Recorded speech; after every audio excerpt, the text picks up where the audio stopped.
Good morning and welcome to the Breakfast Rundown with me, Zulfick Farzan. If you are just joining us and if you just woke up, you might know that it's pouring out there, especially in Colombo and its suburbs. And late last night, Colombo and its suburbs experienced something like a storm as strong winds battered many of these areas, uprooting trees and causing several damages as well. Now, several areas in and around Colombo experienced significant disruptions last night due to strong winds accompanied by heavy rainfall, resulting in widespread tree falls and property damage. According to police reports, incidents of fallen trees were reported in multiple locations, including Leslie Ranagalamada in Boralla, Grand Pass, Bambalapitia, Dematagoda, Maradana, Javatta and Vallavatta. At the same time, hoardings in several areas had also fallen onto the streets. Emergency response teams from the Colombo Municipal Council's Fire Services Department, in coordination with the local police, worked throughout the night to clear the debris and restore access to affected roads. In Grand Pass, a fallen tree damaged 5 houses, while in Dematagoda, a wall collapse at a garment factory injured 3 individuals, including 2 women. All injured persons were admitted to the Colombo National Hospital for treatment. Police also reported that the roof of the Bambalapitia police barracks sustained damage due to the high winds.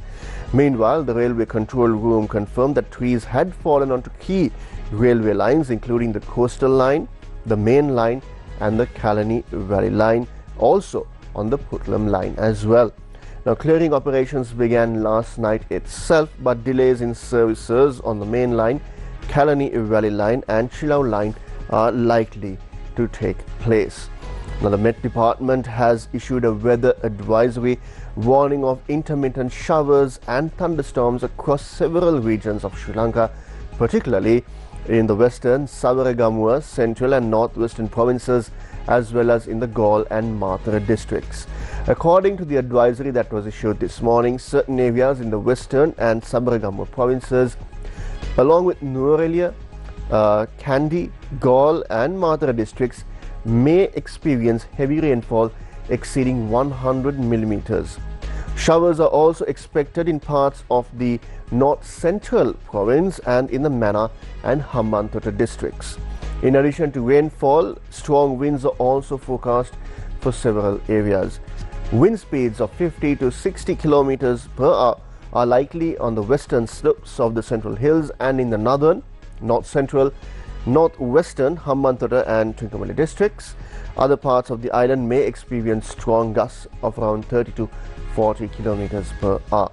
Now, the Department of Meteorology urges the public to take the necessary precautions to minimize damages caused by temporary localized strong winds and lightning during thunder showers. Now, at the same time, the Ceylon Electricity Board has announced that following last night's strong winds and heavy rainfall, the supply of electricity to certain areas was hampered, and the restoration of the supply of electricity to those areas is currently underway, with additional teams also being deployed to the affected areas. Now, Sri Lanka today launches its National Environment Week in the lead up to World Environment Day, which falls on June 5th. Now, this week-long initiative will run until the 5th of June and aims to raise awareness and promote action on pressing environmental issues. This year's global theme, Beat Plastic Pollution, has been adopted locally to highlight the urgent need to address plastic waste and its harmful impact on the country's ecosystems. Minister of Environment Dr. Dhammika Pattabandi announced that the opening day of the National Environment Week has been designated as Plastic Waste Management Day. In a significant move aligned with the week's initiatives, the minister also declared that the Galapitamada area in Kegol, home to the endemic Bandula barb fish, as a protected sanctuary.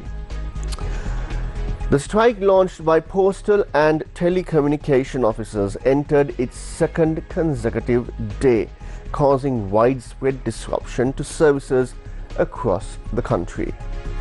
The trade union action, which began at midnight, on May 28th was initiated in protest over delays in recruitment procedures and is centered around 10 demands, according to the union representatives. As a result, several services provided by the Department of Posts were severely affected yesterday, including the delivery of letters and parcels. Manjula Jayasundara, Secretary of the Postal and Telecommunication Officers Union, stated that the strike has significantly disrupted mail distribution operations across the island. The Department of Immigration and Immigration has announced a revision to its one-day passport issuance service effective from 2nd of June 2025, that's Monday. According to a media release, the 24-hour one-day passport service, which began on the 18th of February this year, will conclude today, that's May 30th. Starting June 2nd, passport applications under the one-day service will be accepted at the department's head office in Battaramulla from 7 a.m. to 2 p.m. This applies to both applicants who have pre-booked appointments and those with urgent or priority needs. Additionally, the department confirmed that normal service applications will also be accepted at the head office during the same hours. The Minister of Foreign Affairs of the Republic of Poland, Radoslaw Sikorski, currently on an official visit to Sri Lanka, met with Sri Lankan President Kumar Dissanayake last evening. The meeting took place in the context of Poland's presidency of the Council of the European Union and focused on deepening cooperation between Sri Lanka and the European Union. During the discussions, President Dissanayake emphasized the critical role of continued EU support in helping Sri Lanka navigate emerging global economic challenges. He highlighted the impact of the newly introduced US tariff regime and fiscal constraints imposed by the IMF, noting that Sri Lanka seeks to broaden its collaboration with the EU to mitigate these pressures. The President also expressed gratitude for the EU's positive stance on maintaining the GSP Plus trade concessions, which remains vital for Sri Lanka's export economy. Minister Sikorski reaffirmed the European Union's and Poland's commitment to strengthening ties with Sri Lanka, stating that his visit underscores the importance of both entities' place on the island nation. He also expressed Poland's readiness to work closely with Sri Lanka's new administration to further enhance bilateral relations. The two sides also discussed on expanding cooperation in trade, development and diplomacy, building on 5 decades of economic and trade relations and 3 decades of development cooperation between Sri Lanka and Poland. At the same time, the Minister of Commerce of the People's Republic of China, Wang Wentao, also currently on an official visit to Sri Lanka, met with Sri Lankan President Kumar Dissanayake at the Presidential Secretariat for high-level discussions aimed at strengthening bilateral and economic cooperation. Minister Wang highlighted the growing interest among Chinese investors in Sri Lanka, attributing it to the country's current political and economic stability and the clear policy direction of President Disanayake's administration. He noted that the presence of over 100 Chinese investors in his delegation reflects China's strong commitment to expanding economic engagement with Sri Lanka. The talks focused on fostering mutually beneficial trade and investment partnerships, particularly in the context of ongoing global economic uncertainty. Minister Wang reaffirmed China's readiness to provide the necessary support to Sri Lanka during this challenging period. A key objective of the visit was to follow up on the agreements reached during President Disanayake's recent visit to China. Both sides discussed the timely completion of ongoing development projects supported by the Chinese government and the swift implementation of new initiatives aimed at boosting the country's economic growth. Now moving on to the elections. The Election Commission of Sri Lanka has announced that the deadline for submitting the names of the elected members for the recent local government election will expire at midnight tonight. Election Commissioner General Saman Srivatnayake stated that all nominations received by the end of the day will be promptly processed and published in the Government Gazette. The Commission had previously issued 3 separate notifications to political parties and independent groups, urging them to submit the names of their elected representatives without delay.